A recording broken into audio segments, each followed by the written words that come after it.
Welcome to Beyond the Veil Encounters, where we explore the unexplained and delve into the world of the paranormal. From ghost sightings to alien encounters, we bring you the most intriguing stories, encounters and experiences from around the world. Our team will take you on a journey to the unknown, sharing people's stories and insights on the mysteries that surround us. Join us as we uncover the truth behind the supernatural, and don't forget to hit the subscribe button to never miss a new episode.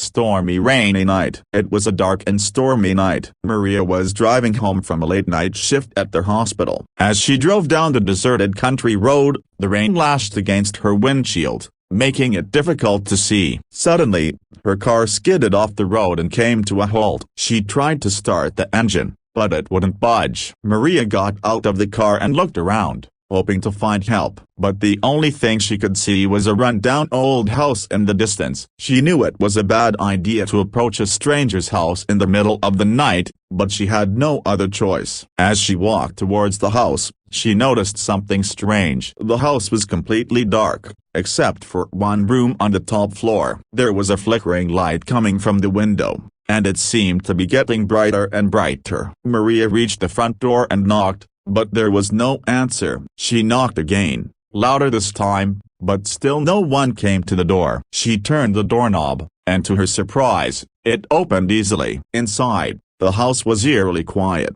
Maria called out, but there was no answer. She made her way towards the stairs, and as she climbed them, she could feel a cold chill run down her spine. When she reached the top floor, she saw that the flickering light was coming from an old lamp on a table. But that wasn't the only thing she saw. In the corner of the room, there was a figure. It was a woman, dressed in a long white dress. Her hair was disheveled, and her face was twisted into a grotesque expression. Maria couldn't move. She was frozen in fear as the woman slowly turned to face her. Suddenly, the lamp went out, and the room was plunged into darkness. Maria could feel a presence in the room, but she couldn't see anything. Then, she heard a voice. It was soft at first, but it grew louder and more urgent. "Get out," it said. "Get out of this house now." Maria didn't need to be told twice. She ran down the stairs, tripping and stumbling in the darkness. As she reached the front door, she heard a piercing scream coming from upstairs. She burst out of the house and into the rain. She didn't stop running until she reached her car. She managed to start the engine, and she drove away as fast as she could. As she drove, Maria couldn't shake the feeling that something was following her. She looked in her rearview mirror, but she couldn't see anything. Eventually, she made it home safely, but she could never forget the terrifying encounter she had that night. She never drove down that road again, and she never went near that old house. She knew that she had come face to face with the paranormal, and she never wanted to experience anything like it again. The haunted hotel room. Tara was on a business trip and checked into a hotel. She was tired after a long day and couldn't wait to get some rest. As she settled into bed, she heard strange noises coming from the room next door. She tried to ignore them, but they got louder and more frequent. She thought she could hear someone whispering her name. Tara got out of bed and went to the door to investigate. She looked through the peephole and saw a figure standing in the hallway, but there was no one there when she opened the door. She went back to bed,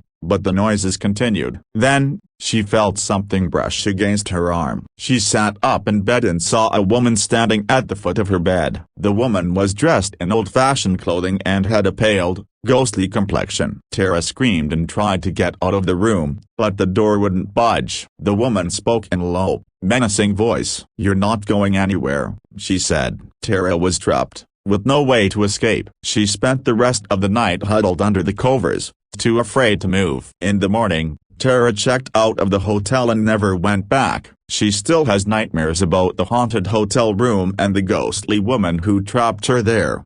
The abandoned asylum. A group of teenagers decided to explore an abandoned asylum on the outskirts of town. The building had been closed for years, and rumors circulated about the horrors that had taken place there. But the teens were fearless and eager for adventure. As they walked through the dark corridors, they heard strange noises coming from behind the walls. They saw shadows moving in the corners of their eyes, but when they turned to look, there was nothing there. They made their way to the basement, where the worst atrocities had occurred. As they descended the stairs, The air grew cold and heavy. They could feel something watching them from the darkness. Then, they saw it. A figure was standing in the shadows, watching them with glowing eyes. It was tall and slender, with pale skin and razor-sharp teeth. The teenagers screamed and ran back up the stairs, but the figure followed them. They ran through the abandoned halls, trying to find a way out. But the figure was always one step behind them, getting closer and closer. They could hear its ragged breathing and feel its cold, clammy breath on their necks. Finally, they made it to the front door and burst out into the night. They never looked back,